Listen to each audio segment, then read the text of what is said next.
Hello నమస్తే అండి. నేను మీ ప్రియా ప్రత్యూష. ఈరోజు అటుకుల మిక్చర్ ఎలా చేయాలో చూపించబోతున్నాను. ఇందులో ఆయిల్ అనేది ఏమి యూజ్ చేయట్లేదండి, అండ్ లైట్గా ఆయిల్ యూజ్ చేస్తున్నాము. అటుకులు వేసుకోవాలి అన్నాం కదండి, అటుకులు వేయించుకోవాలి, బాగా వేయించుకోవాలండి.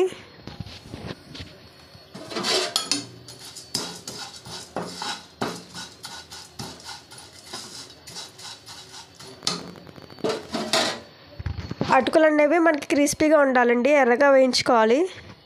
చూసారు కదండి, అటుకులు అనేవి రెడ్ కలర్లోకి వచ్చేసి బాగా వేగిపోయినట్టు. ఇప్పుడు స్టవ్ ఆఫ్ చేసేసుకోవాలి. పోహా మిక్చర్ కలుపుకోవడానికి ఒక బౌల్ తీసుకోవాలండి, అందులో అన్నీ మిక్స్ చేసుకోవాలి.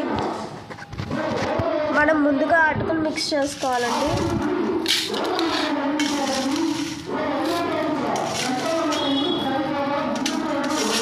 అటుకులు అనేవి వేసుకోవాలి.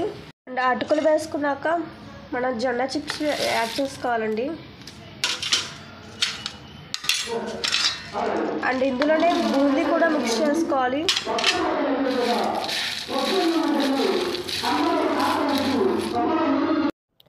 మనం అటుకులు, కారం బూందీ, జొన్న చిప్స్ వేసుకున్నాం కదండి, అందులో ఉల్లిపాయ ముక్కలు వేసుకోవాలి. ఉల్లిపాయ ముక్కలు వేసుకుని కొద్దిగా సాల్ట్, కారం వేసుకోవాలి. కొద్దిగా నిమ్మరసం వేసుకుని బాగా మిక్స్ చేసుకోవాలండి.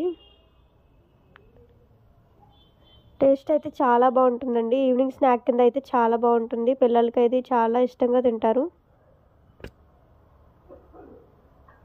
నచ్చితే మీరు కూడా ట్రై చేయండి.